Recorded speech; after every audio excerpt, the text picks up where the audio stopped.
نحمده ونصلي على رسوله الكريم اما بعد فاعوذ بالله من الشيطان الرجيم بسم الله الرحمن الرحيم رب اشرح لي صدري ويسر لي امري واحلل عقدة من لساني يفقهوا قولي رب زدنا علما. اعوذ باللہ من الشیطان الرجیم بسم اللہ الرحمن الرحیم. سورہ فرقان آپ نے الحمدللہ مکمل کی. اللہ تعالیٰ اس پر عمل کی بھی توفیق عطا فرمائے. جیسے کہ نام سے ہی ظاہر ہے فرق کرنے والی سورہ، تو کیا کیا فرق کرنا آپ نے سیکھا؟ کیا آپ کے سامنے حق و باطل کا فرق واضح ہوا؟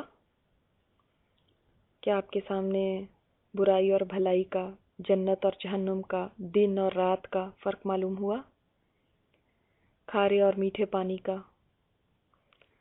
تو اس صورت میں آپ نے دیکھا بہت ہی زوردار انداز میں ایک تو توحید کے دلائل دیے گئے، اور شروع میں ہی جیسے آپ کے سامنے آپ نے پڑھا ہے کہ جس طرح سے جہنم میں جانے والوں کی کیفیت بیان کی گئی ہے بہت ہی پر اثر انداز میں.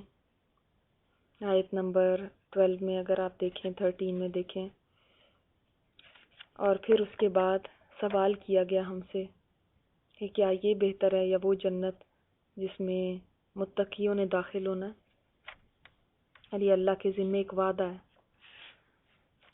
پھر آپ نے اس صورت میں یہ بھی دیکھا ہے کہ جو اعتراض تھا نبی کریم صلی اللہ علیہ وسلم کے اوپر ایمان نہ لانے کا، وہ یہ تھا کہ آپ کے پاس کوئی مال نہیں ہے. تو ہم نے اس سے یہ سیکھا ہے کبھی بھی کسی کو اس کے مال کے سبب سے آپ جج نہ کریں.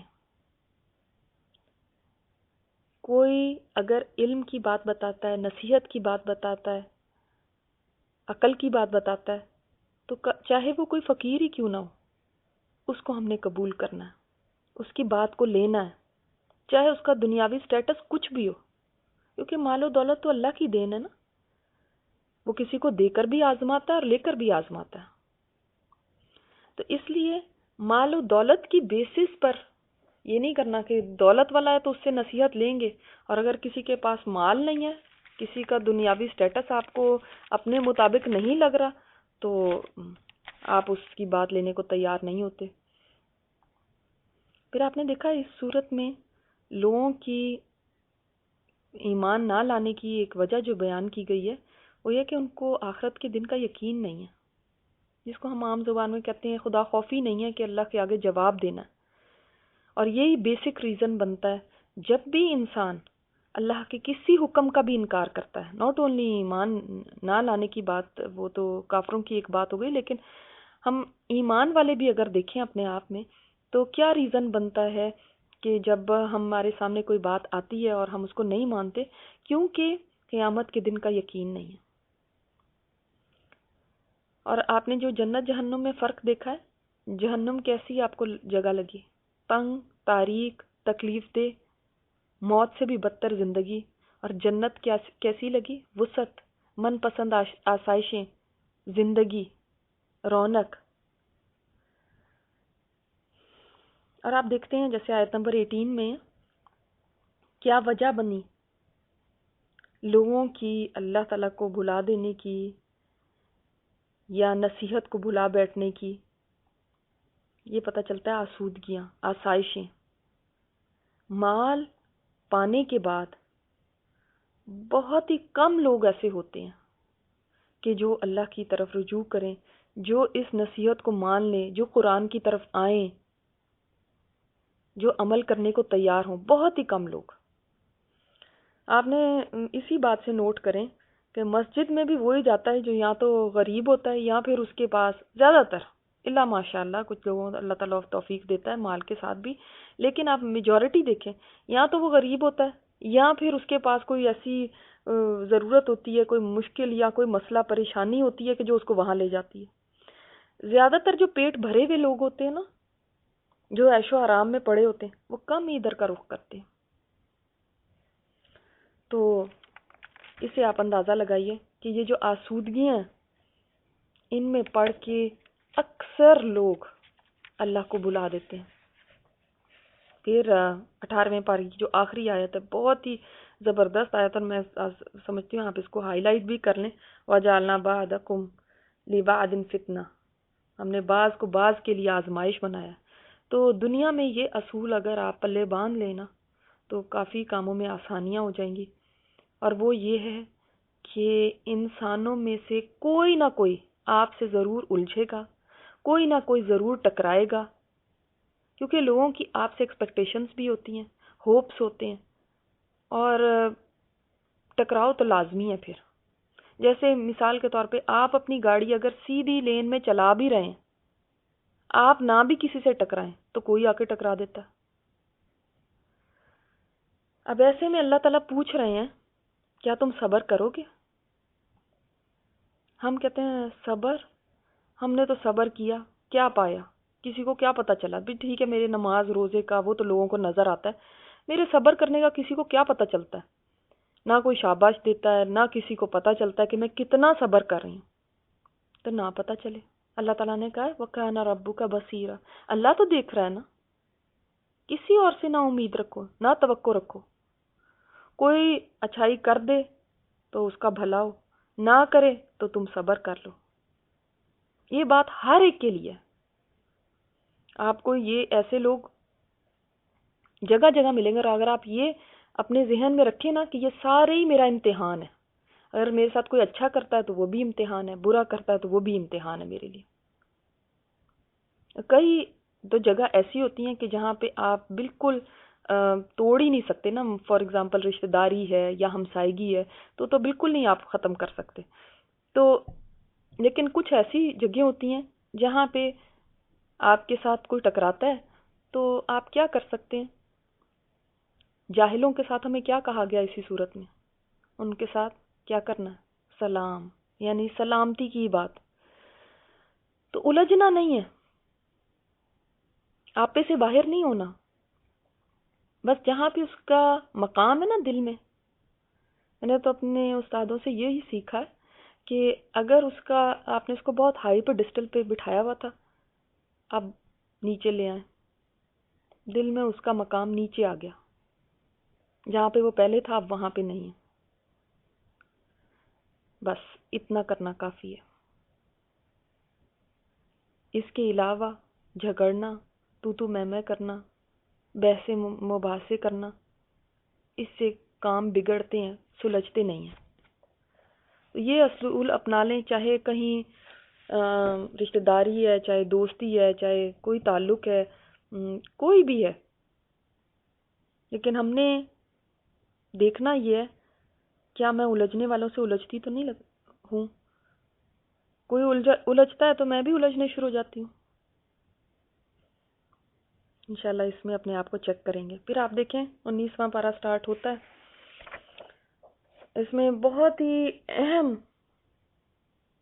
ایک بات کی گئی ہے جو اللہ تعالیٰ نے آخرت کے دن کا منظر کھینچا ہے. وہاں پہ جو آپ بھیڑ لگی ہوئی دیکھ رہے ہیں تو اس میں جنت والے تو کب کے اپنے ٹیلولہ کی جگہ پہ پہنچ چکے ہیں، جنت میں جا چکے ہیں. اور کچھ لوگ کھڑے ہوئے ہیں اور آپ کو نظر آ رہے ہیں کہ وہ اپنے ہاتھوں کو چبا رہے ہیں کہ اللہ میں نے رسول کا راستہ کیوں نہ اپنایا. آج حسرتیں ہی حسرتیں ہیں. اور پھر دوسری حسرت کیا ہے کہ میں نے فلاں کو دوست کیوں بنایا. تو بات یہ ہے کہ وہ اس دوستی پر اب کیوں اتنا پچھتا رہا ہے. آپ کیا سمجھتے ہیں کہ وہ اس بات پہ رو رہا ہوگا کہ اس دوست نے مجھے دھوکہ دیا، میرے پیسے کھا لیے، میرے ساتھ یہ کیا؟ یہی ہوتا ہے نا زیادہ دنیا کے اندر، تو یہی ہوتے ہیں دوستوں سے شکایتیں. اس نے فراڈ کر لیا میرے ساتھ، اس نے مجھے فلاں بات کہہ دی تھی، اس نے یہ فلاں کر دیا تھا، یہی زیادہ تر ہوتے ہیں. لیکن یہاں پہ ایسی کوئی بھی بات نہیں ہے. اس کو دکھ کس بات کا ہے؟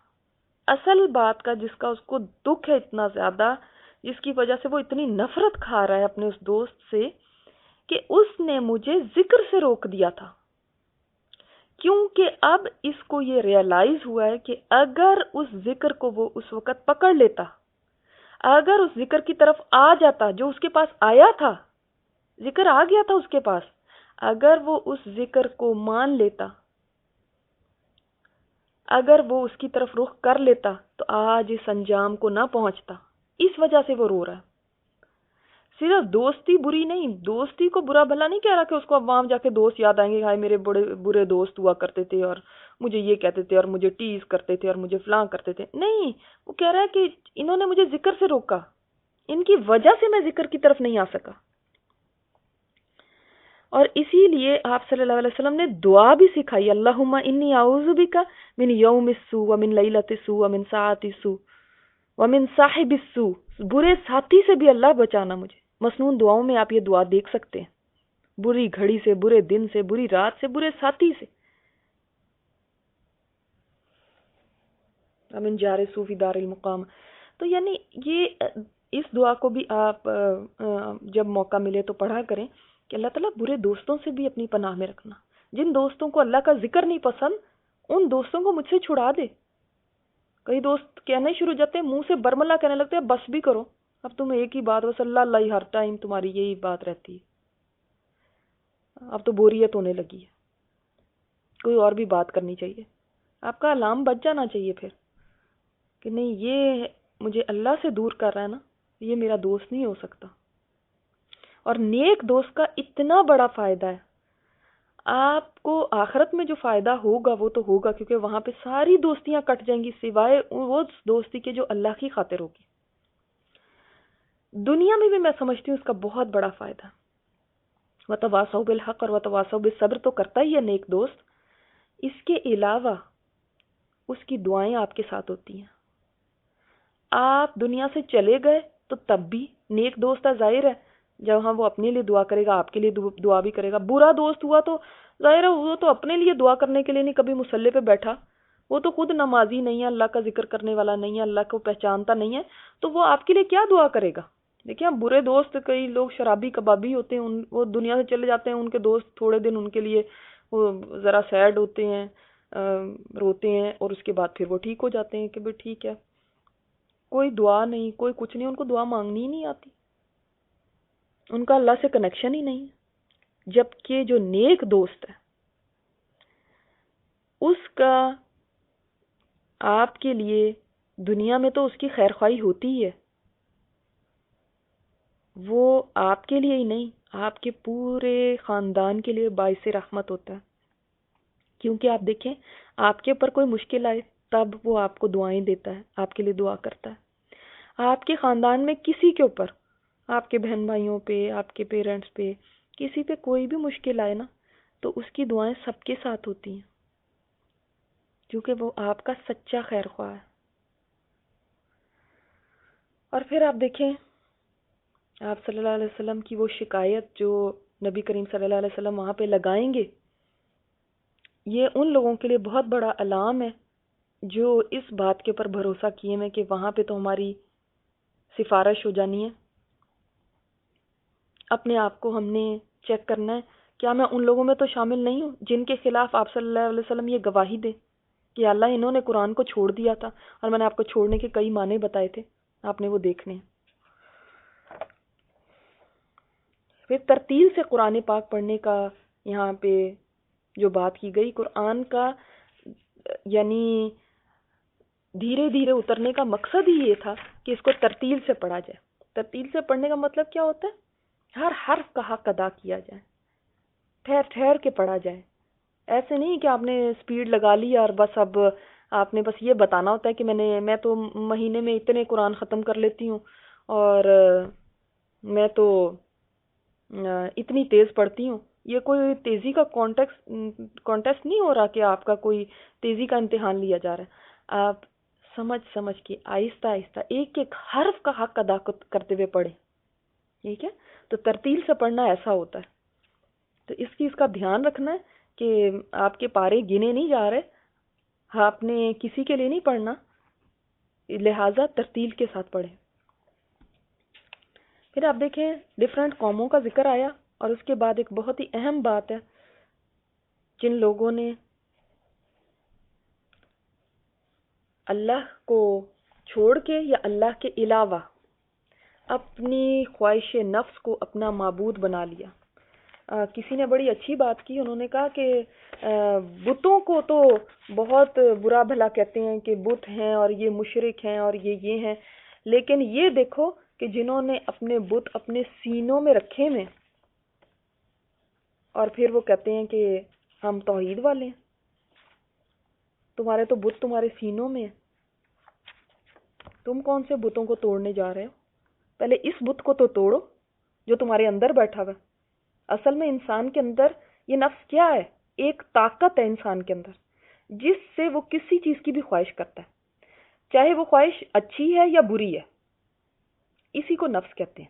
اگر نفس ہمیشہ زیادہ تر majority most of the time برائی کی طرف آپ کو لے کر جاتا ہے، اس کی خواہش کرتا ہے اور اس پہ شرمندہ بھی نہیں ہوتا بعد میں، تو یہ نفس امارہ ہے، الف سے، الف میم الف راہا، یعنی برائی کی طرف زیادہ حکم دینے والا۔ ٹھیک ہے، ان نفسوں کا ہم قرآن پاک میں پڑھیں گے بھی، ان کے نام اسی طرح آئے ہیں، نفس امارہ۔ اور پھر دوسرا نفس کون سا ہے؟ جو جب برائی ہو جاتی ہے پھر بڑا ہی شرمندہ ہوتا ہے، کر تو لیتا لیکن اس کے بعد اتنا شرمندہ ہوتا ہے، اتنا اپنے آپ کو ملامت کرتا ہے کیوں یہ کیا، وہ ہے نفس لوامہ، لام سے لوامہ، اس کے معنی بہت زیادہ ملامت کرنے والا۔ اس کا بھی ذکر قرآن پاک میں اللہ تعالیٰ نے اس نفس کی قسم کھائی ہے، وَلَا أُقْسِمُ بِالنَّفْسِ اللَّوَّامَةِ۔ پھر اس کے بعد ایک سٹیج ایسا آ جاتا ہے، اتنا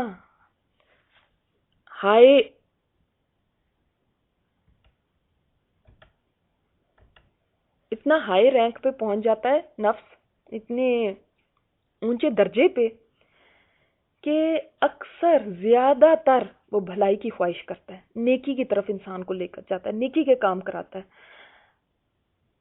اس کو کہتے ہیں نفس مطمئنہ۔ یاد ہے آپ کو نفس مطمئنہ، یا ایتھا النفس المطمئنہ؟ تو وہ نفس مطمئنہ کے لیول پہ پہنچنے کے لیے محنت کرنی پڑتی ہے۔ بے شک وہ بھی کبھی برائی کی طرف خواہش کرتا ہے، ایسی بات نہیں کہ اس کے اندر کبھی خواہش ہی نہیں پیدا ہوتی، لیکن وہ اس کے اوپر ایمفسائز نہیں کرتا، اصرار نہیں کرتا، عمل نہیں کرتا۔ ٹھیک ہے، اب سمجھ آ گئی؟ یہ تینوں قسم کے نفس کو آپ نے یاد رکھنا ہے، نفس امارہ، نفس لوامہ اور نفس مطمئنہ۔ تو ہم نے نفس مطمئنہ بننا ہے۔ اب آپ اس میں سے دیکھ لیں گے کہ میرا نفس کون سے لیول پہ ہے۔ ٹھیک ہے، آپ صلی اللہ علیہ وسلم نے اپنے صحابہ کرام سے پوچھا تھا، ایسے ساتھی کے بارے میں، ایسے دوست کے بارے میں تمہارا کیا خیال ہے جس کا حال یہ ہو کہ اگر تم اس کو عزت دو، کھلاؤ پلاؤ، کپڑے پہناؤ تو تمہیں مصیبت میں ڈال دے، اور اگر تم اس کی توہین کرو، اس کو بھوکا رکھو تو تمہارے ساتھ اچھا معاملہ کرے۔ صحابہ نے کہا یا رسول اللہ، اس سے برا ساتھی تو دنیا میں ہو ہی نہیں سکتا۔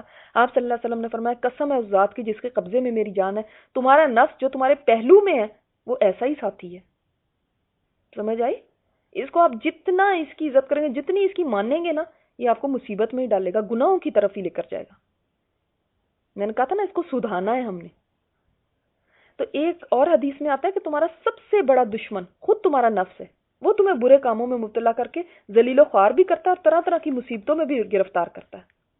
اور آپ صلی اللہ علیہ وسلم نے فرمایا، مجاہد وہ ہے جو اللہ کی اطاعت کے لیے اپنے نفس سے جہاد کرتا ہے۔ جہاد کی بھی قسمیں ہیں نا، شیطان کے ساتھ بھی آپ جہاد کرتے ہیں، اپنے نفس کے ساتھ بھی کرتے ہیں، اس کے ساتھ لڑیں، پہلے اس کو اللہ کی اطاعت پہ لے کر آئیں۔ تو نفس کے ساتھ مجاہدہ کرنا ضروری ہے۔ جب نفس کے ساتھ آپ مجاہدہ کریں گے تو انشاءاللہ ایک دن یہ نفس مطمئنہ بن جائے گا۔ پھر ہم اس کو ایسے دیکھتے ہیں کہ جب انسان پر نفس کا حملہ ہوتا ہے نا تو کیا ہوتا ہے، وہ پھر اس کو ہر گناہ کے کام کی طرف لے کر جاتا ہے۔ مثلا حرام کھانا، حرام کمانا، کسی کو دھوکہ دینا، کسی کی غیبت کرنا، کسی کا حق دبا لینا، کسی پہ ظلم کرنا، یہ ساری نفس کو خوش کرنے کے لیے کی ہی باتیں ہیں۔ لیکن جب دل کے اندر اللہ کی محبت شدید ہو جاتی ہے نا تو پھر نفس میں جب یہ خواہشات پیدا ہوتی ہیں تو انسان کہتا نہیں، میں اللہ کی خوشی کو پریفر کرتا ہوں۔ وہ اللہ کی خوشی میں اپنی نفس کی خواہش کو کچل دیتا ہے، مار دیتا ہے۔ کسی نے بڑا اچھی بات کہی، انہوں نے کہا کہ چراغ کی بتی پر جب گل آ جاتا ہے تو اس کے کینچی سے آپ کاٹ دیتے ہیں جس سے روشنی اور بڑھ جاتی ہے نا. اس طرح اللہ کی نافرمانی کی جو بڑی بڑی خواہشات ہیں، اگر اللہ کی محبت کی کینچی سے آپ اس کو کاٹتے رہیں گے نا تو آپ کا ایمان اور زیادہ روشن ہوتا جائے گا. تو نفس کی جو حرام کی خواہشات ہیں، جو وہ مانگتا ہے آپ سے، جو اللہ کی نافرمانی کی ہیں، ان کے اوپر اللہ کی محبت کی تلوار چلانی ہوگی. تبھی ایمان آپ دیکھیں گے کہاں سے کہاں پہنچ جاتا ہے. بہت سے لوگ ایسے ہیں جان دینے کے لیے تو تیار ہیں، ہماری جان اللہ کے راستے میں ہم جان دینے کو تیار ہیں، بڑے بڑے دعوے کرتے ہیں، لیکن گناہ سے بچنے کا حکم مانتے ہی نہیں. تو یہ کیسا پھر جان دینا تو بہت دور کی بات ہے، تو چھوٹی چھوٹی چیزوں کو نہیں چھوڑ سکتے. تو خواہش دل میں پیدا ہونا ایک الگ بات ہے اور اس پر عمل کرنا الگ بات ہے. خواہش پیدا ہو رہی ہے وہ کوئی برائی نہیں ہے، مطلب وہ ہو سکتی ہے، لیکن اس پہ عمل نہیں کرنا. اور اس میں ایک اور چیز جو کہ بتائی جاتی ہے وہ یہ ہے کہ لوگوں سے میل جول بہت زیادہ کرنا نا، تو جتنے زیادہ انسان کے بہت زیادہ میل جول تعلقات ہوں گے اتنا بھی زیادہ انسان گناہوں میں مبتلا ہونے کا اندیشہ زیادہ ہوتا ہے. تو اس لیے اس چیز سے بھی تھوڑا سا اپنے آپ کو کیئرفل رکھیں. اسی لیے آپ دیکھتے ہیں نا کئی اولیاء اللہ انہوں نے تو بالکل ہی گوشہ نشینی اختیار کی، وہ بھی صحیح نہیں ہے، لیکن آپ ملے جلے لوگوں سے، لیکن اس حد تک نہیں کہ ہر ٹائم بس سوشلائزنگ ہی آپ کی ہو رہی ہے. تو یاد رکھیں، وہی پھر بات کہوں گی کہ بت پرستی کو تو آپ کنڈیم کرتے ہیں، منع کرتے ہیں. بھئی یہ بھی نوٹ کر لیں، یہ بھی ذرا چیک کریں کہ میری بغل میں ہی تو بت نہیں پڑا ہوا. جب آپ نے اپنے نفس کے ہاتھ میں اپنی باغیں دے دی ہیں تو پھر آپ ایک بت کی پوجا کر رہے ہیں. تو ٹھیک ہے، اللہ کی محبت میں خواہشات کو چھوڑنا آپ کو مشکل لگے گا، اس سے دل میں غم بھی پیدا ہوگا، بڑا غم ہوگا، آپ کو بڑا دکھ ہوگا، یہ کرنا پڑ رہا ہے، یہ تو مجھے بالکل اچھا نہیں لگتا لیکن کرنا پڑ رہا ہے. لیکن آپ یاد رکھیں، ایک حدیث میں آتا ہے، آپ صلی اللہ علیہ وسلم نے فرمایا اللہ تعالیٰ ہر غمگین دل کو پسند فرماتا ہے. یعنی وہ دل جو آخرت کے خوف سے اور اللہ کی ڈر کی وجہ سے غمگین اور پریشان رہتا ہے نا، وہ دل اللہ کو بڑا پسند ہے. اس نے میری خاطر یہ چھوڑا ہے، تو ایک دفعہ چھوڑ کے تو دیکھیں، پھر آپ کو جو لذت آئے گی تو وہ گناہ کو کرنے سے نہیں آئے گی. تو آپ اپنے خود چھوٹے سے گاڈ بن کے نہ بیٹھیں، اپنے خود خدا نہ بنیں کہ آپ نے خود ہی کی پوجا شروع کر دی ہے. اور آج ایتھیسٹ جو ہیں ان کا عقیدہ یہی ہے نا، خود اپنے ہی خدا بنے ہوئے ہیں. آج سب سے زیادہ دنیا میں جس کی پوجا ہو رہی ہے نا، یقین کریں وہ یہی ہے. آج بتوں کی بھی اتنی نہیں پوجا ہو رہی، اتنی کوئی جو اپنے آپ کو ہندو کہے، کرسچن کہے، جو بھی کہے، آپ دیکھیں گے وہ بھی نام کے ہی ہیں. آج آپ دیکھیں زیادہ تر جو لوگ ہیں وہ کسی کو بھی نہیں مان رہے، کسی خدا کو بھی نہیں مان رہے سوائے اپنے آپ کے. اپنے آپ کو انہوں نے خدا بنایا نا. اللہ تعالیٰ نے ان کو جانوروں سے بھی زیادہ بھٹکے ہوئے کہا ہے. پھر آپ دیکھیں سائے کے بڑھنے کی اور سائے کے گھٹنے کی بات ہے، یہ بھی دونوں کے فرق یہاں پہ. پھر دن اور رات کی، پھر انسان کی ناشکری کی بات ہے. اب مجھے ریسنٹلی پتا چلا ہے کہ برف جو آپ کے پڑتی نا، سنو آپ کے بہت ہو رہی ہے، تو یہ بھی جو ہوا میں پولوشن ہے اس کو دور کرتی ہے. اسی لیے وہ کہہ رہے ہیں کہ برف نہ کھائیں. اب باہر جاتے کبھی شوق میں بچے برف کھا لیتے نا، تو کہتے ہیں اس کے اندر ساری ہوا کی پولوشن اس نے اپنے اندر سمیٹی ہوتی ہے. تو سبحان اللہ، میں نے سوچا اس کے بھی دیکھو کتنے فائدے ہیں، لیکن انسان کتنا ناشکرا ہے نا، وہ پھر تنگ آ جاتا ہے، کہتا ہے یہ کیوں اور ایسے کیوں. آپ کہتے ہیں بارش نہ ہو، اور بہت سارے اور اللہ کی مخلوق ہوگی جو بارش مانگ رہی ہوگی. تو اللہ تعالیٰ کی ایک آپ ہی تو مخلوق نہیں ہے، وہ اوروں کی بھی تو سنتا ہے نا.